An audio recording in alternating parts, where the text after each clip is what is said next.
ඊළඟට රුවන්වැලි මහන්සෑයේ තව අසද්දෘස බවක් තියෙනවා.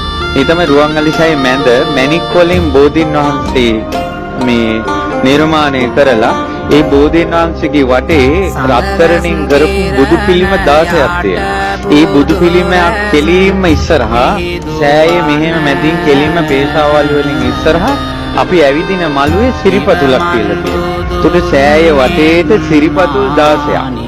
ඒ සිරිපතුල් 16 තියෙන්නේ ධාතු ගර්භයෙන් නිර්මාණය කරනකොට ප්‍රතිමා 16ක් සෑය ඇතුලේ තියෙනවා.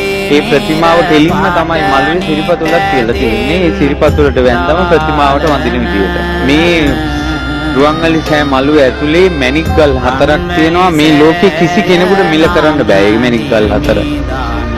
මේ සෑය ඇතුලට ෆෑසර් 4ක් දැම්මා වගේ එළියයි ඒ මැණික් ගල් 4 මුල්ලේ තියලා තියෙනවා. ඒක ගණන් හදන්න දුටුගැමුණු රජුණන්ගේ කාලෙවත් ඒ ගල් 4ට ගණන් හදන්න බෑ කියනවා.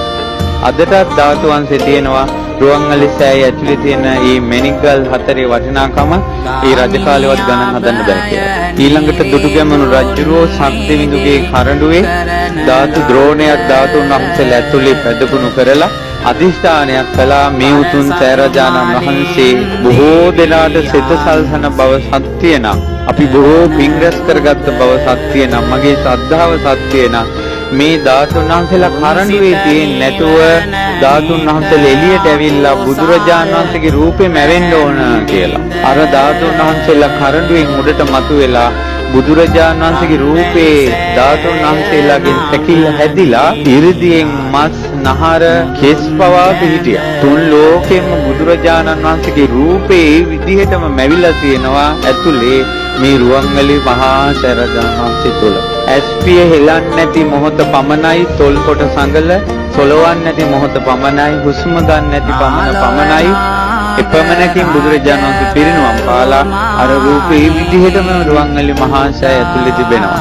මේ බුදුරජාණන් වහන්සේ මුණ ගැහෙනවා වගේ එන්න සුදුසු තැන. ලංකාවේ මිනිස්සු බුදුරජාණන් වහන්සේ මුණ ගැහෙන්න එනවා නම් එන්න ඕන සුදුසු තැන තමයි ස්වර්ණමාලී මහා සෑරජානන් වහන්සේ. තමන්ගේ ජීවිතේ ශෝක සංසාප නිවා ගන්න සුදුසු තැන. ඉතින් බොහෝ දෙවි දේවතාවුන් වහන්සේලා 330යි. මා මේ බණ කියන මොහොතේ පවා දෙවියන්ගේ දෙව්ලොව කෙනෙක් හෝ බඹලොව කෙනෙක් හෝ නාලොව කෙනෙක් හෝ මනුලොව කෙනෙක් හෝ අනිවාර්යෙන් සෑය වදිනවා. මේ රුවන්වැලි මහා සෑය හිස් නොවන මොහොතක් නැහැ. අපි රෑ 10ට ගේට්ටුව වැහුවට ඒ ගේට්ටුව මිනිසුන්ට වැහුණට දෙවියන්ට බඹුන්ට නාගයන්ට යකුන් රකුසන් ආදී කිසි කෙනෙකුට ඒක වැහෙන්නේ නැහැ. ඒ නිසා තමන් හරි පංචශීල පද පහේ තමන් රැකිලා ඉන්නවා නම් තමන්ට බුදුරජාණන් වහන්සේ ගැන තියෙන ආදරය සෙනෙහස සත්‍ය නම් තමන් මලක් හරි පුදන්නේ අවංකව නම් මේ සෑරජානන් වහන්සේ වැඳලා තමන්ට පිහිට ඉල්ලන පමාව ප්‍රමාණවත්.